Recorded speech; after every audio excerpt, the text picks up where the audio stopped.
3.1. Yeah, they took the ball away, but it was a different game then because they knocked your quarterback out and he gave the ball up. Right now, the Cowboys is averaging 3. You believe they can keep that up? You believe they're on pace to be the 2000 Ravens, huh? That what you really tell me right now?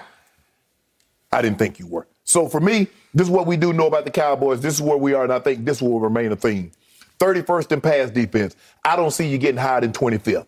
Only 2 sacks. You're going to finish somewhere in the bottom 20 somewhere between 24 or down. 27th in total defense. That's you. Yep. Those your boys. Okay. So you're going to keep that trend going. But this turnover trend is going to stop. And when it does, guess what else is going to stop? That one-game winning streak, which I believe will stop. When y'all play Monday night? No, you want to... We got plenty of time to pick the game. It's Tuesday. You talk big until it's time to put your due where your mouth is. It's Tuesday. Okay, my turn. This is the single most surprising, stunning stat I think I've ever heard about my Dallas Cowboys, because I read and listen to a whole lot about my Cowboys. I didn't know this until my producer, Tyler Korn, started looking back over the last 7 games of last year, and it was a shocker to me that nobody has latched on to the fact that over the last 9 games, including the 2 this year, they have led the league, the whole NFL, 32 teams in takeaways, and more important, in turnover ratio. So they are so plus in the turnover category because they're taking it away, but they're not turning it over. So my point to you is that's the formula. That turnover ratio number is usually the magic number for playoff. Yeah. What wins. about point differential? Yeah, you turning it over, but are you scoring? Are you scoring on those turnovers? Because your record is not indicative of a team that's leading the NFL in takeaways over 9 games. I did not have my quarterback for those last 7 games last year. And all of a sudden, my defense is incredibly re-energized by all the fresh blood, all the talent that's been added to it, because I'm going to give you credit one more time. Micah Parsons has changed the way we play defense. I don't want no credit. Well, you get it because you called it before I did. I wanted Patrick Surtain. I think he's going to make 10 or 12 Pro Bowls for your Broncos. But as much as I wanted him as the bookend to Trevon Diggs, 2 Bama corners, love that. I can't argue with what Micah has done for this defense, because he is just what Dr. Freud ordered for my defense, because all of a sudden they run onto the field thinking, we got a guy they don't have. We got a guy they can't block, because he was everywhere at Chargers and he's just disrupting.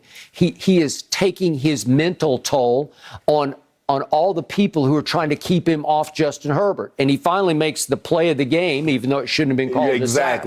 Well, but he did that. He got loose, and Justin Herbert obviously couldn't backpedal faster than Micah can run, because, to your point, he is shockingly sudden. And he's agile and bendable, and he has such explosiveness because he's got natural strength.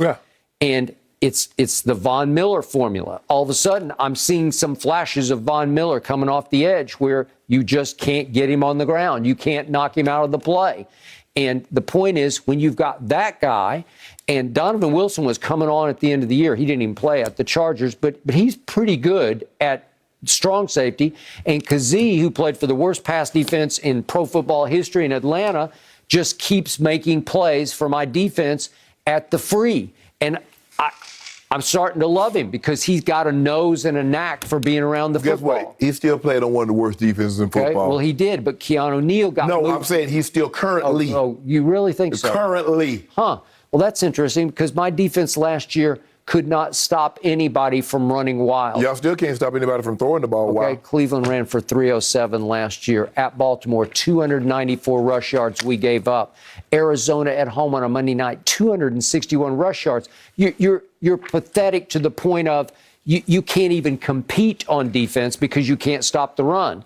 Guess what? Tampa ran for a grand total of 52.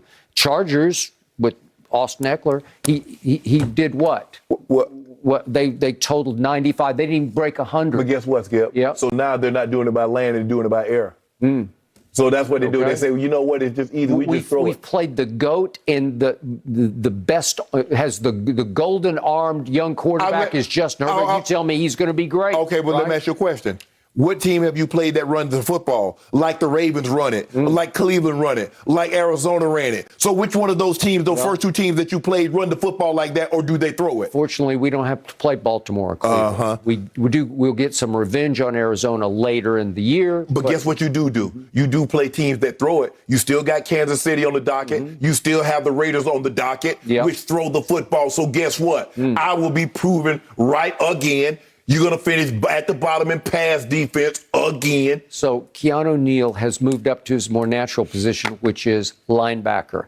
And all of a sudden, that has relit the fire under Wolf Hunter and Jalen Smith.